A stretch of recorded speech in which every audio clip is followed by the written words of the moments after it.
Queridos, nós estamos recebendo hoje um pregador convidado. Fê, por favor. Geralmente nós nos alegramos quando nós recebemos amigos em casa, não é?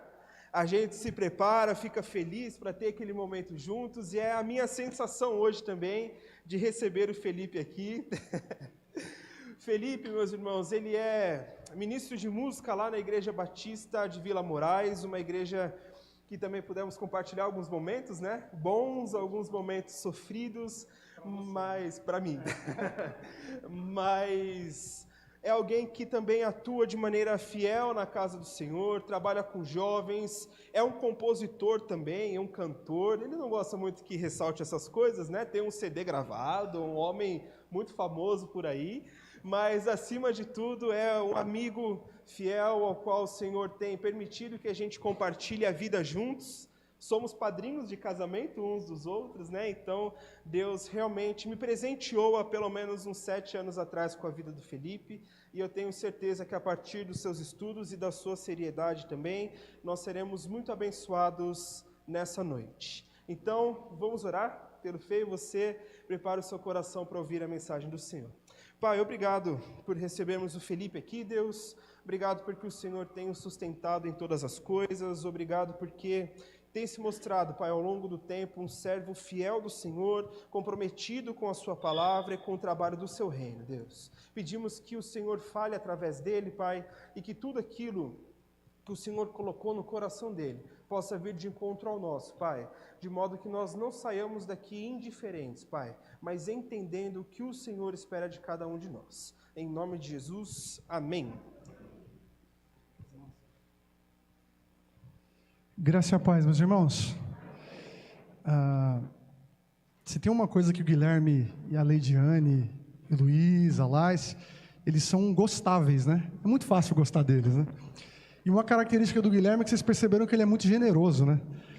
E como ele disse muito bem, eu reitero e reforço aqui, a gente tem tido o privilégio de caminhar junto nessa jornada com Jesus, podendo ser instrumento nas mãos dele.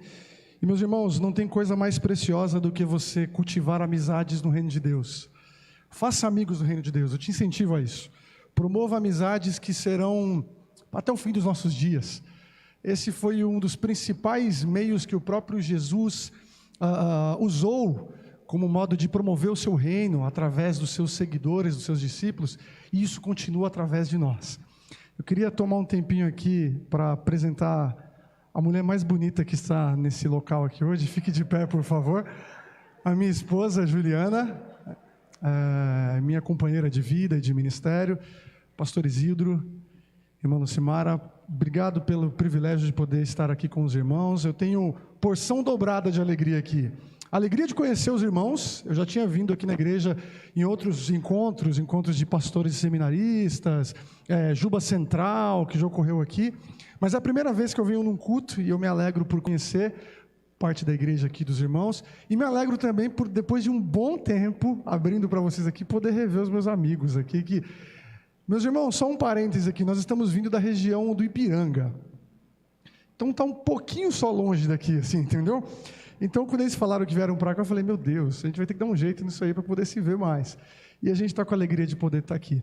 Mas enfim, sem muito me alongar, se você puder, abra sua Bíblia em João, capítulo 13. João, capítulo 13, nós leremos do verso 1 ao verso 17.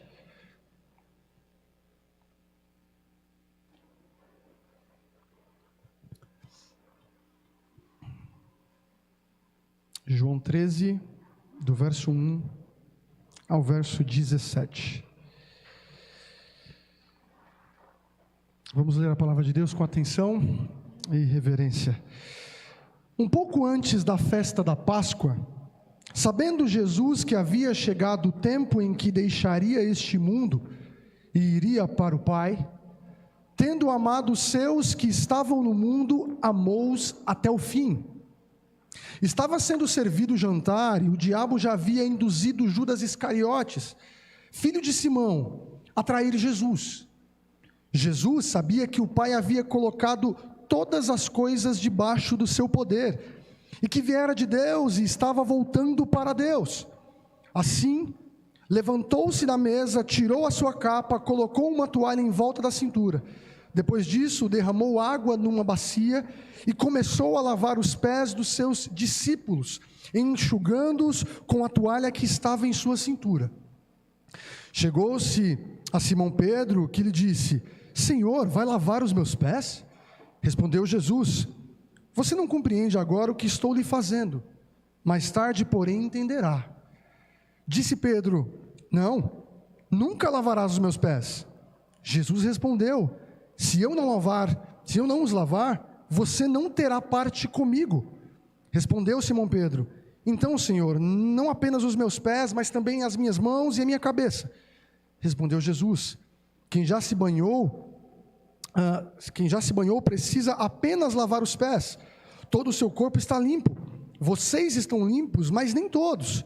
Pois ele sabia quem iria traí-lo e por isso disse que nem todos estavam limpos.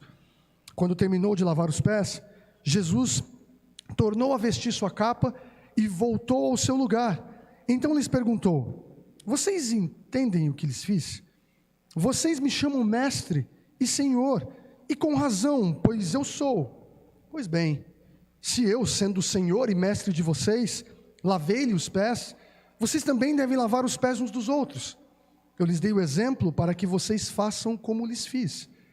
Digo-lhes verdadeiramente que nenhum escravo é maior do que o seu senhor, como também nenhum mensageiro é maior do que aquele que o enviou. Agora que vocês sabem essas coisas, felizes serão se as praticarem. Vamos orar? Querido Deus, eterno Pai, nós já estamos em mais um domingo aqui, em Teu santo nome, podendo desfrutar dessa comunhão bela que é do povo do Senhor.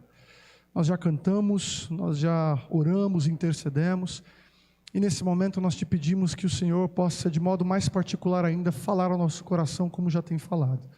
Que a Tua palavra poderosa, que tem conduzido a Tua igreja na história, continue, Pai, a nos conduzir, continue a fazer através de nós aquilo que o Senhor planejou.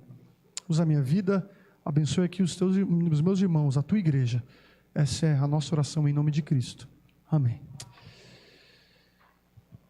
Meus irmãos, um autor muito famoso na área de aconselhamento bíblico chamado Paul Tripp, tem um livro muito conhecido no meio pastoral, intitulado Instrumentos nas Mãos do Redentor. E nesse livro, o autor, o Paul Tripp, ele tem como objetivo trazer para nós, no nosso processo de abençoar pessoas, de cuidar de pessoas, o que nós devemos considerar, primeiramente em nós, para isso. E em todo o livro ele vai trazendo alguns exemplos da sua caminhada pastoral. Eu quero compartilhar um exemplo que será muito propício para a nossa reflexão. Paul Tripp diz que, em determinado momento de seu ministério, um irmão chamado Samuel entrou em contato com ele à noite e, desesperado, disse que estava voltando do trabalho e que um homem que estava desesperado o abordou, pedindo ajuda. Samuel rapidamente lembrou do pastor e entrou em contato com ele. Pastor, eu estou com um rapaz aqui que possivelmente teve problemas no seu casamento e que saiu de casa, estava vagando aqui, precisando de ajuda, eu encontrei e lembrei rapidamente do Senhor. O Paul Tripp, no mesmo momento, se volta para ele e diz: querido Samuel, como Deus é bom, como Deus é bom, porque Deus continua trazendo a nós pessoas carentes que precisam de ajuda. Como Deus é bom, Deus continua colocando sobre nós, seu povo, a responsabilidade, ou melhor, o privilégio, de servir em nome dele às pessoas. E nesse momento ele se volta para o Samuel e diz: Samuel, cuide desse homem você mesmo. Samuel se volta para o pastor e diz: pastor, mas eu não sou capaz de fazer isso, como que eu vou cuidar dessa pessoa? E nesse momento o Paul Tripp fala: não, fique tranquilo, eu vou passar essa noite orando por você, você vai cuidar desse homem no que for necessário, e aí no dia seguinte, eu tenho certeza que Deus vai ter dado graça a você, e aí você vai me trazer um relatório disso depois, tudo bem? E aí Paul Tripp termina a história. Por que é importante pensar nisso, meus irmãos? Muitos de nós, para não dizer todos nós, em certa medida, temos uma certa consciência de que somos amados por Deus, e isso é uma verdade, mas nos esquecemos que somos canais de amor do próprio Deus. Muitas das vezes nós terceirizamos o serviço que é nosso para aqueles que nós entendemos que são os eleitos para isso. Muitas vezes os pastores, coitados dos nossos pastores, muitas vezes sobrecarregados por serviços que devem ser comuns a toda a comunidade de Jesus. É muito importante a gente considerar que toda vez que nós nos lidamos com os dilemas que a vida nos proporciona, afinal, todos vocês que estão aqui têm históricos diferentes, vêm de famílias diferentes, talvez muitos de vocês não são daqui de São Paulo, são de outros estados, têm origens até de nacionalidades diferentes, e que produzem em nós tanto uma identidade particular, como também uma jornada singular. Todos nós lidamos com problemas diversos, nos encontramos com pessoas em contextos diferentes, e precisamos responder às necessidades que estão à nossa volta dia após dia. Mas é importante a gente considerar que, nesse processo de lidar com a vida como ela é, nós sempre temos uma pergunta a responder: o que Deus espera de nós? O que Deus espera de você? Já se fez essa pergunta? O que Deus espera de você? Essa é a pergunta do discipulado cristão. Todos os desafios que nós lidamos por sermos seguidores de Jesus, seja você no seu ambiente de trabalho, seja você no seu ambiente de estudo, seja você em todos os seus contextos e relacionamentos, passa por responder essa pergunta: o que Deus espera de nós? E é interessante, meus irmãos, que esse texto que nós temos aqui para refletir, ele nos ajuda, pelo menos de modo fundamental, a responder essa questão: o que Deus espera de nós? Eu gosto de resumir essa passagem, e o resumo dela será a ideia do nosso sermão da seguinte maneira: ao crermos na obra de Jesus, somos plenamente lavados por seu sangue e prontamente chamados para a sua obra. Vou repetir: ao crermos, na obra de Jesus, nós somos plenamente lavados por seu sangue e prontamente chamados para a sua obra. O que isso significa em termos práticos? Jesus não salvou você para apenas ter um alívio de consciência quanto ao fim dos seus dias. Jesus chamou você para ser um sinal do reino dele aqui e agora. Amém? Para isso eu queria pensar em dois argumentos nessa passagem com os irmãos, mas primeiramente é importante a gente contextualizar essa passagem. O livro de João, ele é um livro que é caracterizado por encontros. Você com certeza conhece vários dos encontros que Jesus teve, e que a maioria deles, que é comum a todos nós, estão no livro de João. Nós conhecemos no capítulo 4 o encontro com a famosa mulher samaritana, aquela que está ali sozinha e que demonstra no seu próprio contexto ali, na sua identidade, o que ela está fazendo, e no momento que está fazendo, que ela é uma pessoa marginalizada, possivelmente excluída pelo seu histórico, enfim, e que ela tem um encontro com Jesus, e esse encontro é transformador. Momentos mais à frente nós temos Jesus se encontrando com um homem num tanque de Betesda, um homem que durante muitos anos estava ali carecendo de ajuda. Jesus o cura, e o homem sai dali como um testemunho, como um sinal de quem é este homem chamado Jesus, que está demonstrando coisas que ninguém nunca viu. Capítulos mais à frente nós temos Jesus se encontrando com uma multidão que carece de pão. Jesus realiza uma multiplicação, essas pessoas se alimentam desse pão e depois vão atrás de Jesus querendo mais pão. E é interessante a gente perceber que o Evangelho de João, ele é muito característico na maneira como esses encontros são descritos. Porque se vocês lembrarem das histórias, Jesus inicia um diálogo, as pessoas não entendem, e aí Jesus depois aprofunda o que ele está fazendo. Jesus se volta para a samaritana e diz: se você soubesse quem te pede água, pediria água para ele daria água para você, que jorraria para a vida eterna. E ela diz: mestre, Senhor, me dê mais essa água aí, para que eu não precise mais vir no poço. Ela não está entendendo nada ainda. Até o momento em que Cristo vai aprofundando no seu diálogo as intenções dele. A multidão que recebe a multiplicação de pães, ela é aquela que depois atravessa o mar e vai atrás de Jesus: mestre, aonde você está? No dia seguinte, porque o estômago talvez apertou novamente. E vão atrás de Jesus: Jesus, vocês não estão entendendo nada, vocês querem pão que perece, vocês querem um pão que esfarela. E Jesus diz para eles: o pão que vocês querem, ele vai acabar, mas diante de vocês está aquele que é o pão que desceu do céu. Quem comer desse pão nunca mais terá fome. Porque no final das contas, meus irmãos, é muito importante a gente considerar que os milagres de Jesus, tudo aquilo que Jesus tem como propósito de nos abençoar e de realizar em nós, não tem como objetivo apenas ser algo que acabará ali e será um motivo de gratidão a Ele por isso. Pelo contrário, o que Deus faz em nós é sempre um sinal. O que Deus realiza em nós é sempre um holofote, é sempre um farol que aponta para Ele mesmo. Nós somos sinalizadores do reino de Deus.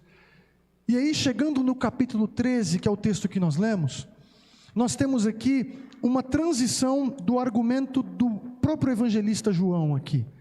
Até o capítulo 12, ele está trazendo para nós aquilo que, para os estudiosos, ficou conhecido como o livro dos sinais, porque ele marca os milagres de Jesus, que tem como objetivo mostrar quem Ele é. A partir do capítulo 13, os estudiosos intitulam que até o final do livro nós temos o livro da glória, que nada mais é do que o momento em que Jesus irá mostrar a glória do Pai por meio da sua obra no Calvário.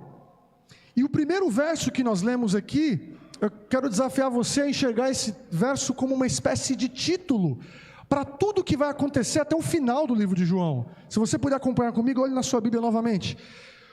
Um pouco antes da festa da Páscoa, sabendo Jesus que havia chegado o tempo e que deixaria este mundo e iria para o Pai, tendo amado os seus que estavam no mundo, amou-os até o fim.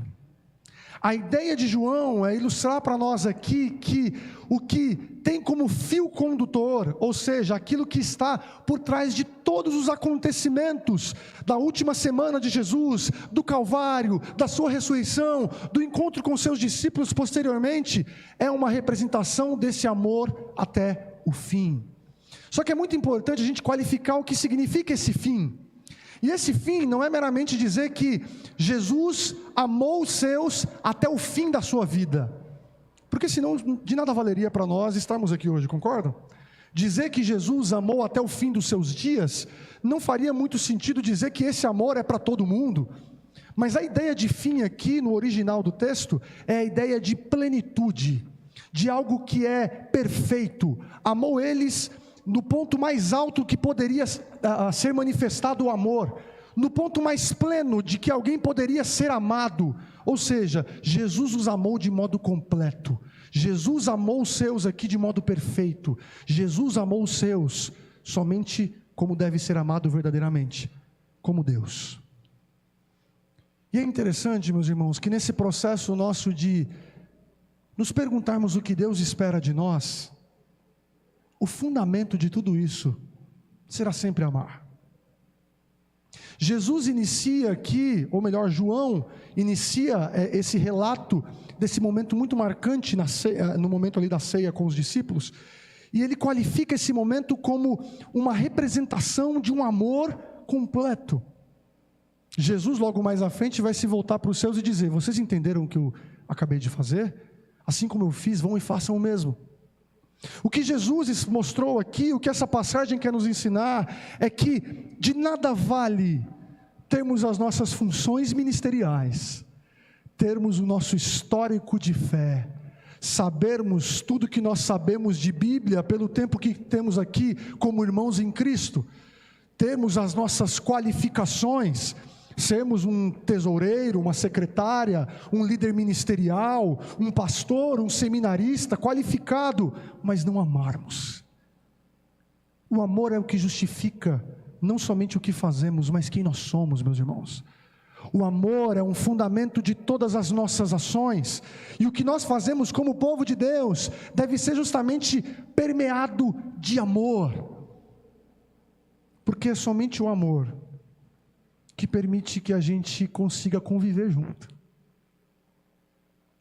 A comunhão, às vezes, ela é muito bonita quando ela é soada pela nossa boca, né? Como é bom viver em comunhão com os irmãos. Mas já pararam para pensar que comunhão não é algo necessariamente confortável? A comunhão, ela não é confortável, porque ter comunhão é você tolerar coisas que você não concorda. É você conviver com usos e costumes que talvez não sejam seus. É ceder em favor do outro aquilo que é melhor para o interesse dele e não para você. Paulo, na carta aos Filipenses, ele diz o que para nós? Considere os interesses dos outros superiores aos seus. Nada façam por ambição egoísta, mas humildemente, assim como Jesus. Com toda certeza, Paulo ouviu de Jesus muito do que ele fez. E as palavras do próprio apóstolo estão permeadas justamente do próprio exemplo do nosso mestre.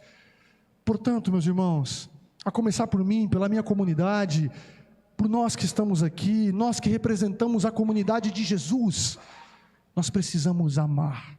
E acima de todas as coisas, amar. Para isso o texto continua dizendo o que para nós?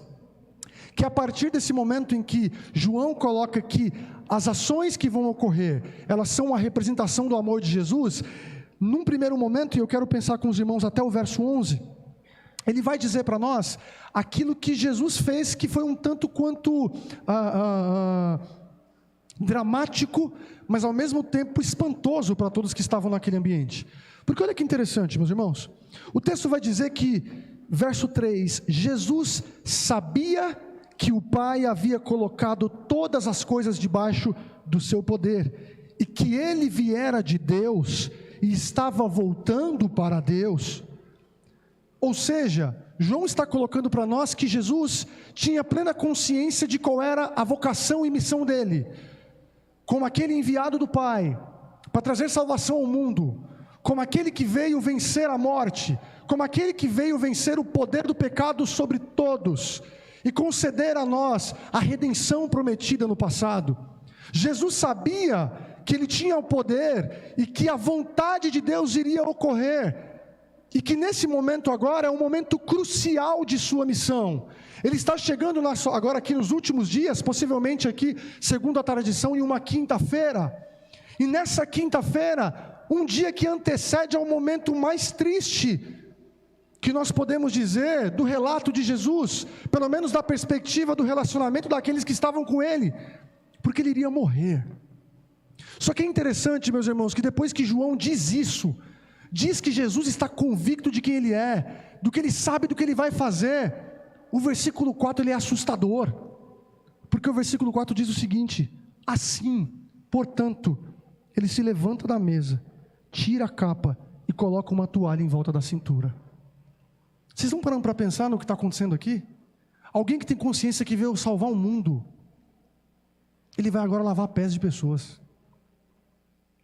Alguém que está aqui para trazer redenção, e para nós que já trouxe a redenção, a primeira coisa que ele fará com os seus discípulos é tirar sua capa, colocar uma toalha na cintura e se mover em servidão aos seus discípulos.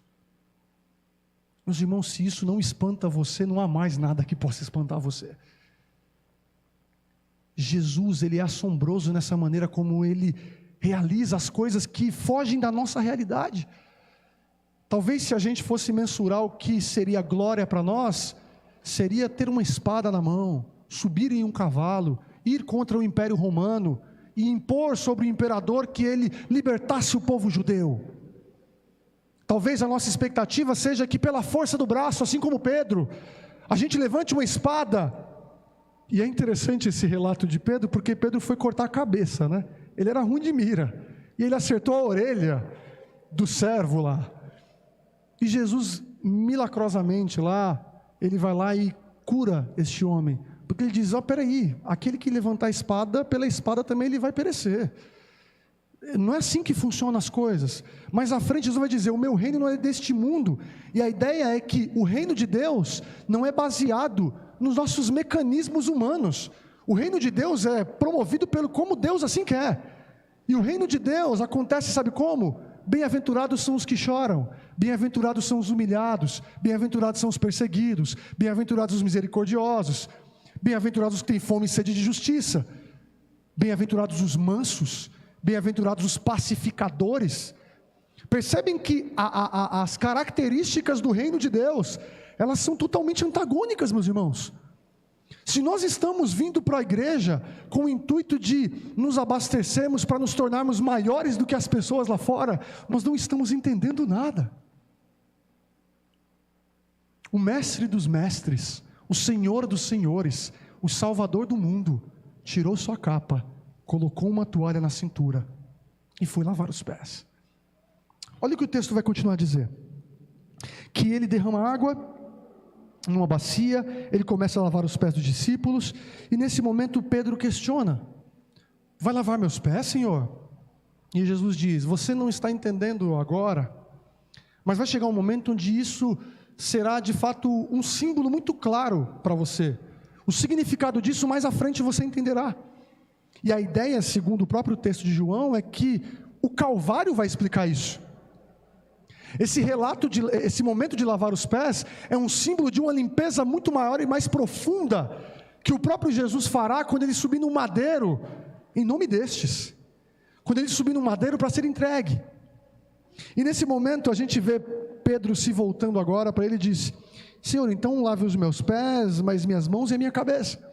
E antes que a gente se antecipe em querer colocar alguma teologia que, ele está querendo dizer que tem que lavar a cabeça, os pés, nada disso, meus irmãos.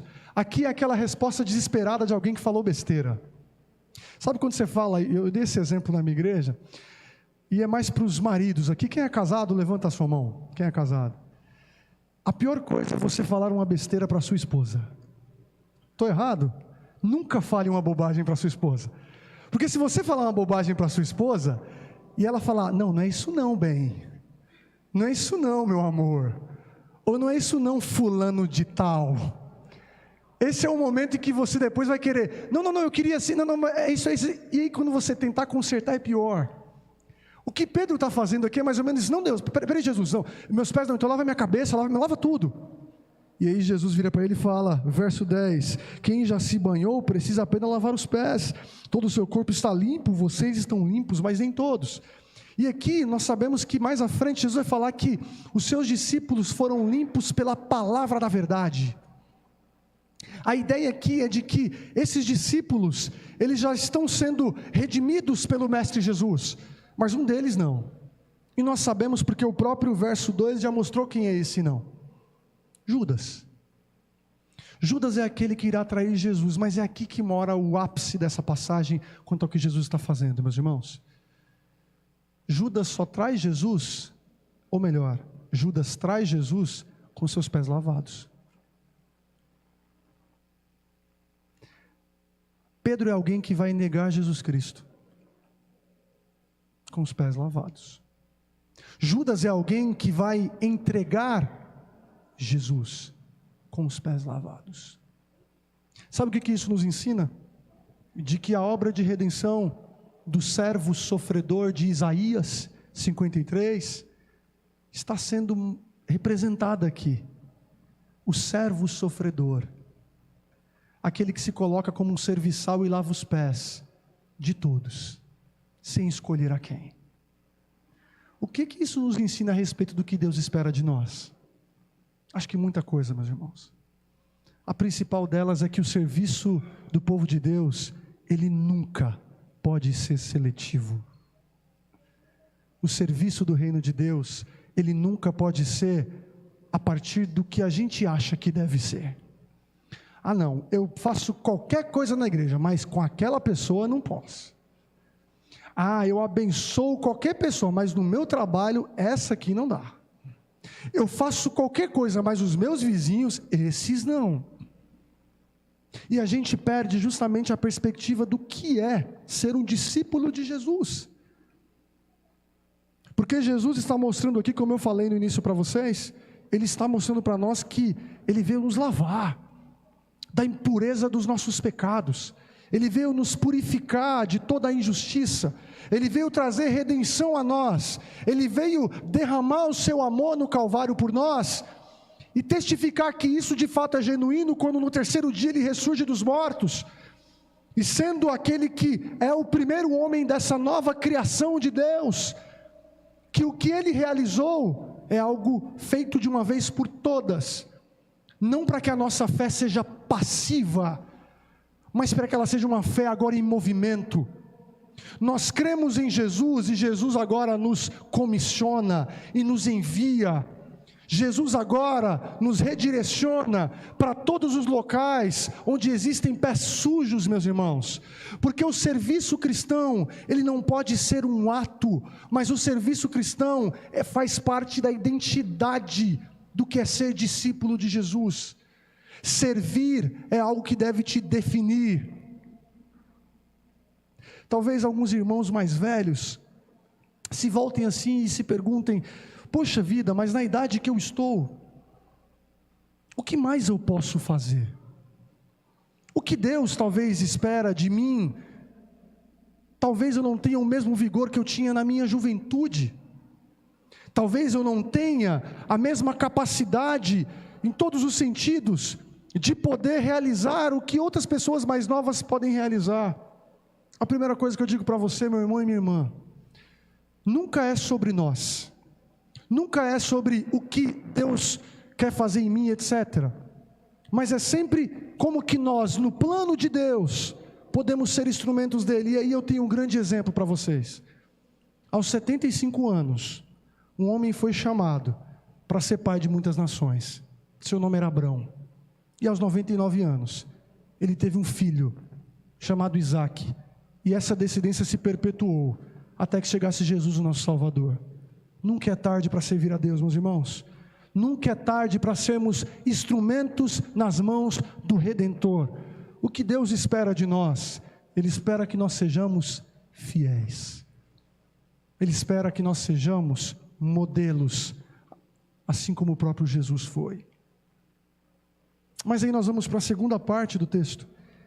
Se na primeira parte nós vemos o servo sofredor, Jesus Cristo, lavando os pés dos seus discípulos e mostrando para nós, não somente a redenção que será manifesta no Calvário e na ressurreição através desse simbolismo do lava-pés, mas a partir do verso 12, nós temos o outro significado que esse momento dramático de lava-pés proporciona para nós. Olha o que o verso 12 vai dizer: quando terminou de lavar os pés, Jesus tornou a vestir sua capa e voltou ao seu lugar. Então ele perguntou: vocês entendem o que lhes fiz?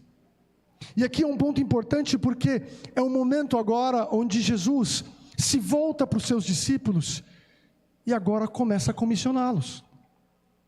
Vocês entenderam o que está acontecendo aqui? Vocês perceberam o que eu acabei de fazer? É como se Jesus dissesse para eles: talvez vocês não estão entendendo que os meus dias com vocês aqui, carnalmente, como homem, estão contados. E que vocês serão aqueles que serão minhas testemunhas, tanto em Jerusalém, como em Samaria, e até os confins da terra. Se vocês ficarão aqui, carregarão o meu nome, vocês precisam entender isso. Vocês precisam saber isso aqui.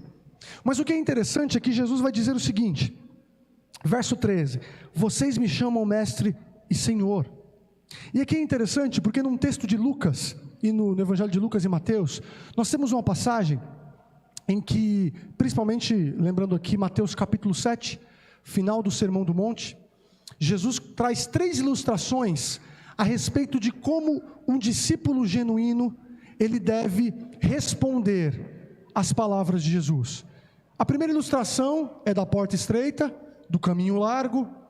A segunda ilustração é da árvore que dá bons frutos e daquela que não dá frutos. E a terceira ilustração, ela é a principal, que ele diz o seguinte: o homem prudente ouve as minhas palavras e as pratica. Ele é como alguém que construiu uma casa sobre uma rocha. Vieram as tempestades, transbordaram os rios, e aquela casa se manteve firme. Mas o insensato, ele ouve as minhas palavras, e ele não as pratica. Ele é como alguém que construiu uma casa sobre a areia. Vieram as tempestades, transbordaram os rios, e grande foi a queda daquela casa. Esse texto, muitas vezes, de Mateus 7, a gente pensa que Jesus está falando das tempestades da vida, dos sofrimentos que nós enfrentamos, mas não, meus irmãos. Cristo Jesus está falando de condenação eterna. Aquele que ouve as palavras dele e não pratica, esse terá sua casa derrubada, que é sinônimo de juízo no final dos tempos. É sinônimo de condenação, é sinônimo de nunca os conheci, apartai-vos de mim. Jesus está voltando para os seus discípulos e está dizendo o seguinte: vocês me chamam mestre, no nosso texto de João 13, vocês me chamam de Senhor e com razão, pois eu sou. Só que no verso de número 14 ele diz: pois bem, eu sendo mestre de vocês lavei os pés, vocês também devem lavar os pés uns dos outros. É como se Jesus colocasse para nós o seguinte: eu sou maior do que vocês. Vocês são seletivos quanto ao serviço de vocês, por quê? Vocês são maior do que a mim? Ele vai colocar embaixo que o escravo não é maior que o seu senhor, nem o mensageiro é maior do que aquele que o enviou. Jesus é alguém que, sendo maior do que todos, meus irmãos, o verso 3, o Pai havia colocado todas as coisas debaixo do seu poder.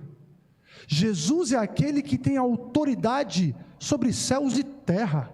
Ele é o Senhor da criação.